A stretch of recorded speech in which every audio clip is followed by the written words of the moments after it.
তুমি এমন একটা ব্যক্তি যে কয় আইলো তার পিছেই যাও, গেলে পরে তোমার ক্ষতি হয়, লাভ হয় না।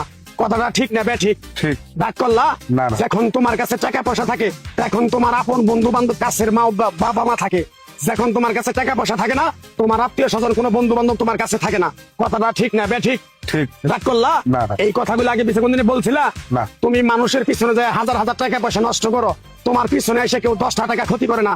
কথাটা ঠিক না ঠিক? ঠিক। আরেকবার কও বিসমিল্লাহ, বিসমিল্লাহ। আরেকবার কও সুবহানাল্লাহ। সুবহানাল্লাহ। বিশ্বাসে বস্তু মিলে তর্কে বহুদূর।